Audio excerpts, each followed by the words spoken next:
Some key Republicans, believe it or not, are beginning to acknowledge that Joe Biden will be the next president, although not all of them. Senate Majority Leader Mitch McConnell Tuesday congratulated the president-elect, but we have yet to hear, for example, from the House Minority Leader Kevin McCarthy. A divide among Republican political leaders is reflected across America. You might remember a very passionate panel of senior women we talked to before the election, 2 Democrats, 2 Republicans. Post-election, wait till you hear what they have to say now. Do you think that Donald Trump still has a chance to be president? Yes, I do.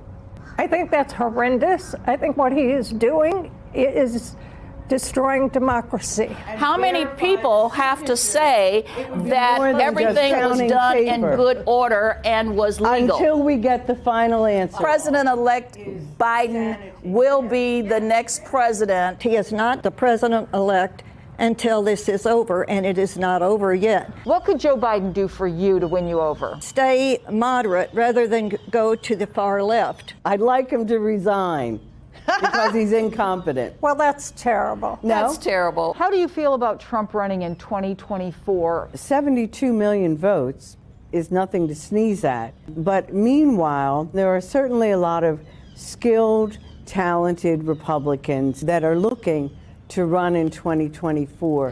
Whatever President Trump decides, that's his choice. So, hey, let him go forward in 2024. Let him be the loser that I think that he is. Not holding back, I want to bring in Republican strategist Matt Gorman. He's the former communications director for the National Republican Congressional Committee. I can tell you got a kick out of those ladies. The woman who was wearing the My President button that showed Donald Trump is actually, though, open to the idea of someone else running in 2024, which leads me to this key question for you. How many Republican voters will still be under Trump's sway once he's out of office? Do you sense any movement out there? I was very surprised by that, too. I took note of that.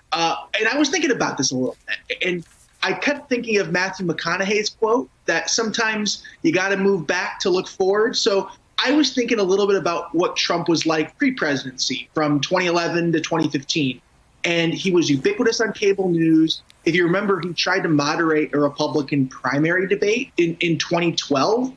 But my point is that he's going to freeze the field in 2024 until he either makes a move, makes a decision, or something else intrudes.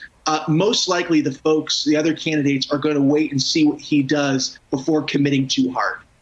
Okay, so there are voters and then there are politicians. And I want to play something that's a perfect example of the divide in Washington. Take a listen.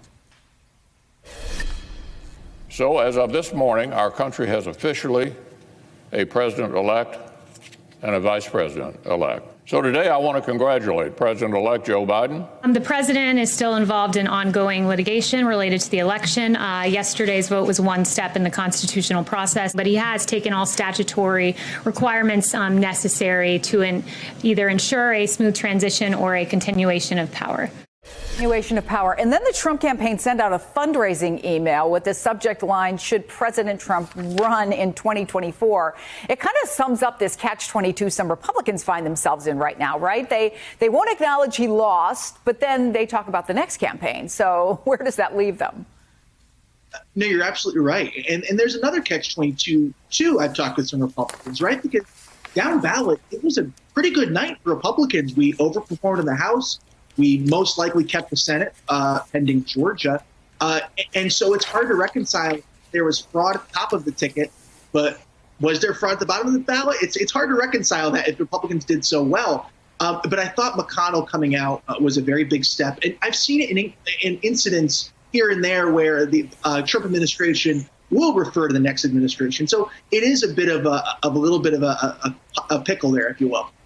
Yeah, all these semantics. You look, one of the women I spoke with, and maybe we'll get sort of an indication of the middle ground of people who voted for Donald Trump with the Georgia election. But one of the women I talked to, you heard her say that to win her over, Biden would have to stay moderate, not go to the left. Is that the secret sauce for Biden to win over, at last, some Trump voters? Maybe that sense in Georgia, or is winning them over largely an impossible task? That depends.